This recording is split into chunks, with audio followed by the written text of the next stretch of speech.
খেজুরিতে সমবায় ভোটে অশান্তি। ভোট রাতে বিজেপি প্রার্থীর বাড়িতে বোমাবাজি করা হয়েছে এমনই অভিযোগ। ঘটনাস্থলে গিয়ে বোমা কুড়োচ্ছে খেজুরি থানার পুলিশ। দেখতে পাচ্ছেন সেই ছবি। ঘটনাস্থলে পুলিশ যায়। 11 নম্বর বিজেপি সমর্থিত প্রার্থী অমৃত পাত্রের বাড়িতে বোমাবাজির অভিযোগ করছে তৃণমূল কংগ্রেসের বিরুদ্ধে, যদিও অভিযোগ অস্বীকার করা হয়েছে শাসক দলের তরফ থেকে। পুলিশ কি বলছে আমরা জানবো, কথা বলবো। আমাদের সঙ্গে কিরণ রয়েছেন, আমাদের প্রতিনিধি টেলিফোন লাইনে। কিরণ, পুলিশের বক্তব্য কি?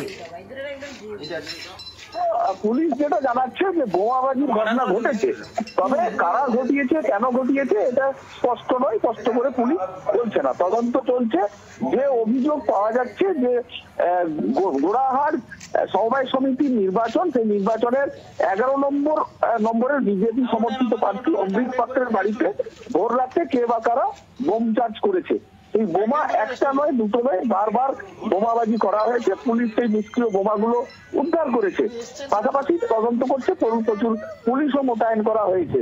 এই ঘটনায় বিজেপি অভিযোগ করেছে যে তৃণমূল কংগ্রেসের পক্ষে এই ধরনের এই প্রার্থী যেহেতু জিতবে তাকে দমন করার জন্য এইভাবে তাকে হুমকি, তারপর বোমাবাজি করে তাকে ভয় দেখানো হয়েছে। যদিও তৃণমূল কংগ্রেসের পক্ষ থেকে এই অভিযোগ সম্পূর্ণ উড়িয়ে দেওয়া হয়েছে।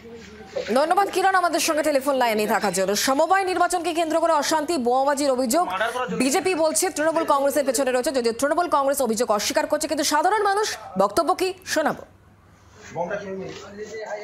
বম পাওয়া গেছে, একদম স্পটে বম পাওয়া গেছে। 10 পিসের বেশি রিকভার করেছে এই মমতা পুলিশ। আমরা একটা লিখিত একটা কমপ্লেন দিচ্ছি। আমাদের প্রার্থীর বাড়ির পক্ষ থেকে একটা কমপ্লেন দেওয়া হচ্ছে। যারা দুষ্কৃতী তারা হারবে, সুনিশ্চিত হারবেই ধরে নিয়েছে। তৃণমূল কংগ্রেস হারবেই ধরে নিয়েছে, তার জন্য এই বেপরোয়া হবে এরকম ঘটনা। গণতান্ত্রিক পদ্ধতিতে লড়াই আমরা দেখিয়ে দেবো যে ওরা মাঠে নামবে। মমতা পুলিশরা ওদেরকে অ্যারেস্ট করতে বাধ্য করা। হাই করে যখন ঘাট ধাক্কা মেরে বের করে দিয়েছে, এদিকে এই অফিসে ছিল ঘাট ধাক্কা মেরে বের করে দিয়েছে, সেই জায়গায় পাঠিয়ে দেব। বাংলার আওয়াজ, বাঙালির আবেগ, জি 24 ঘন্টা।